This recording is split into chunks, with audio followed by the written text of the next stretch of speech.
Good day, everyone. So, what is unique about Yae Miko? What are her quote unquote selling points, and why should you get this character? Now, that's not really what I'm going to try and answer in this video. In fact, we're not even going to go on to the reasons why you should get Yae Miko. I think a lot of other people have covered it. What I want to cover is a framework to understanding new characters in Genshin Impact and hopefully give you some things to think about. And you can then, at the end, decide for yourself whether you want to or not, because it is account dependent in a certain sense. So to understand Yae Miko's uniqueness, we need a bit of a framework. So to this end, I've essentially compiled this list, and we'll go through each one of these topics in in order. So the first big thing is this idea of damage replication. In other words, I can replace someone like Yae Miko's damage with a different source. And this is one thing where people kind of get it wrong a lot of the time. You don't need to compare like two separate numbers that you're seeing on screen. What you need to look at is a character's damage per second and how that varies across time. In other words, you'll get a distribution of that damage. So what do I mean by that? Well, in a very simple sense, you can see here, if a character does damage, there might be periods where their damage spikes, and then there's like a period where their abilities are on cooldown, and so on and so forth. Now, what's interesting is not what the character themselves are doing, but how that damage translates to your overall team's damage per second, because that's the more interesting part. So when people talk about damage replication, it is much better viewed in light of your overall team's damage. And to this, you can add like confidence intervals to what your team is doing. So let's say you've got a good team and your team's like ceiling. In other words, the maximum amount of damage they can do is like 70k. And on average, like the lowest amount is like 20k. Now, I mean, this is like quite a gap. And you might say, well, on average, my team does about 50k damage, right? So if you like average it out. That's due to the fact that they can crit, there's like RNG and particle generation, all sorts of good things. Now, the interesting thing for me personally is not the fact that your team's got 70k as a max or 50k average, it's where's the majority of the time spent in reaching these numbers? Because this is one thing people need to understand. Just because your average is 50k does not mean you get that 50k all the time. In fact, you could very easily get this 70% of the time and this little portion of damage 30% of the time. And I know it starts to look messy, so I'll just quickly undo this. But hopefully you guys get the point. How your damage is distributed and what the sort of intervals like confidence, like upper and lower bounds are on your damage is quite important. And how does a new character play into that? If you've got a new character that essentially raises that floor of 20k to let's say 30k, and they might like lower the ceiling from 70 to like 60, but they still have like 50k damage, then effectively you are doing more damage across time. The team's just going to feel better. It's just going to, from a gameplay perspective, it's just going to like, yeah, it will just feel better. You'll just feel like you're doing a bit more than relying on getting a lucky crit or just consistently resetting the spiral abyss. And this is the thing that you need to understand with Yae Miko and someone like Fischl. Instead of comparing these two, why not just add them into a team and understand that both of them have like this consistent off-field damage? And if you now swirl it with Kazuo or Sucrose, then effectively you can raise your team's like effective DPS floor and you can get more consistent damage at the cost of a higher ceiling. And that is like how I think of damage and damage replication. So it's not just about the characters, but it's about like how they influence the distribution. In other words, I'm assuming people are familiar with the concept of a distribution of damage. If not, then let me know and I'll explain it in the comment section. But like how this distribution is influenced by a new character is way more interesting than just a point-to-point comparison. Now, of course, it goes without saying that how you get this damage onto the field, how you get this little squiggly line across time, is also like there's an ease of use factor that we need to consider, and this is what I've been talking on my channel about. If you use Yae Miko during your team's downtime, in other words, when your other abilities are on cooldown, then she can effectively fill in that gap and then start contributing or consistent damage.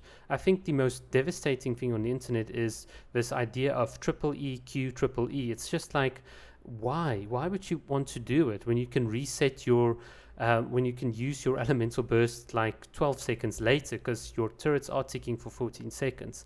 It's just absolutely crazy, but there is an ease of use factor, and I'll admit it can be significant for some people.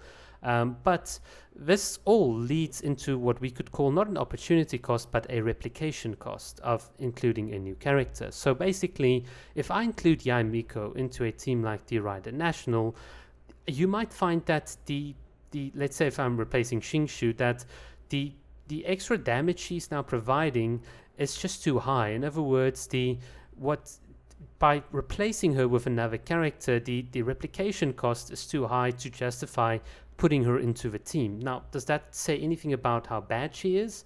Not really. It just says that perhaps she shouldn't be in the team after all. That's like the whole point. You need to consider what is the cost of using one character instead of another character when it comes to this distribution of damage across time. And that replication cost will vary, of course, from account and builds and so on. And you might very easily come to the conclusion that Yae Miko is not worth it. And other people will come to the conclusion that she is. It is all dependent. The second point that I want to talk about is this package point. So this is going to sound rather dispassionate, but every single character in Genshin Impact is essentially just a collection of stats and abilities that can effectively output damage and sort of healing and other things as well. And every single character you can almost think of is like a prepackaged strategy, provided they're pretty decently built and they're at about 70% of their max potential. So what you need to understand about every character is they are bringing something unique to the table. They've got their own unique distribution of attributes. And this is the one thing that I've been saying with like Kokomi since forever. It's her strategy, all the different things that she's providing, the healing, tanking, off-field hydra, etc. She's not providing the most DPS, but in terms of the other attributes, she's providing quite a lot. And this is the thing, you might replicate a part of what a certain character does, but to try and replicate all of that becomes quite a lot more difficult. So for instance, with Yae Miko, she's obviously got this passive talent that sort of scales with elemental mastery, which gives her more damage on her E ability. But this also means that if you've got more elemental mastery, you're going to be better in reaction-based team comps. So you're going to do more damage on your E, and you're going to do more damage via triggering reactions and so on. And this is something that you can't really get with Fischl, because if you try and build Fischl, even if you pass elemental mastery to her, it's not going to be that effective. She's not going to really use it to trigger reactions and deal additional damage via Oz. That is something that's unique to Yae Miko. And I'm deliberately doing this Fischl Yae Miko comparison because that's what everyone talks about. And you can clearly see that with the way that just the abilities function and like the different attributes on it, you've got like in both cases, like Fischl and with Yae Miko, you've got 100% uptime if you can manage Fischl well in terms of their abilities. But if you've got Fischl, you can't move as freely on the battlefield without expending stamina. So there's a couple of extra things, there's a couple of strategies and stuff that's packed into Yae Miko's kit that are very clearly and obviously absent from Fischl's, not to mention the fact that the one's a catalyst, the other one's a bow user. And this all leads to different synergies with different characters. Fischl does not synergize nearly as well with Raiden Shogun, for instance, as Yae Miko does. And I think this is where we should start avoiding these one-to-one mappings of one character at C6, the 4-star at C6 is comparable to a C0 5-star. Statistically, I think it's a bit interesting, but that's a different topic.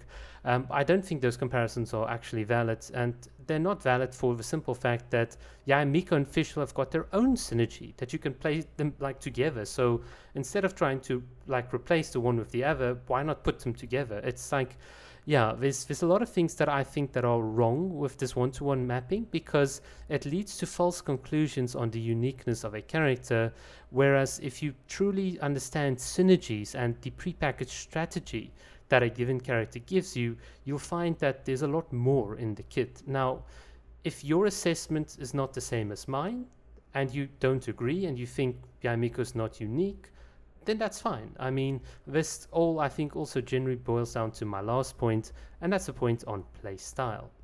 Now, it's no secret that comfiness is quite important, and that's the one thing that I've been promoting with Kokomi since forever. She's probably the comfiest character, her and Zhongli, absolutely fun to play. But even if a character is clunky like Klee, you can still get a lot out of it. Clunkiness does not necessarily equal bad, it just means that is like the playstyle of it.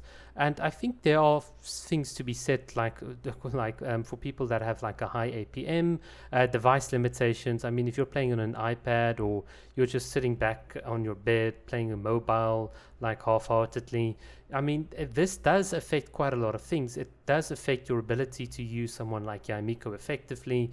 And I think even more so, these things are also informed by your prior experience. If you're someone that's used to playing in a certain way and that you've gotten comfortable with and you don't really want to change it up, you can very easily get to a point where Yae Miko's new playstyle or the new sort of way in which you need to play her to be effective doesn't really fit for you. And this is all really subjective, but there's a lot of implications about this subjectivity. I mean, for instance, if you don't have the high APM, you can't really make too many inaccurate conclusions about a character's viability, just because it doesn't fit for you. And the reason is, and I'll just quickly open this chart that I've opened up previously, just quickly browse files, let's just quickly save here, and it'll be the Genshin skill to reward curve. When you aren't playing at a high skill level, so on the x-axis skill level, y-axis effectiveness, if you're not playing here, then your margin for error is like so high. And because this margin of error is so high, it's very easy to replace one character with another character and make false conclusions on a character's viability. And again, it's no shade if you can't play at a high skill level. It's not, there's no rule that says you must. As long as you're having fun, I think it's pretty fine. But when we talk about characters' viabilities and effectiveness, we generally want to keep the discussion at this high level, because if the margin for error is so high and there is so much variance in terms of builds and account strengths, then it becomes a very iffy situation. It's not just something that applies to Yae, it applies to other characters as well. Oh yeah, by the way guys, if you don't understand this chart, I've covered this in a previous video, so I'm not going to cover it right now. And if you've seen this chart for the first time, don't make any assumptions unless you've sort of seen it. So let's just quickly open up this file again. So yeah, this is the things that I wanted to talk about. So I'm not trying to sell you Yae Miko. What I'm just trying to tell you is there are a couple of things that you generally need to consider.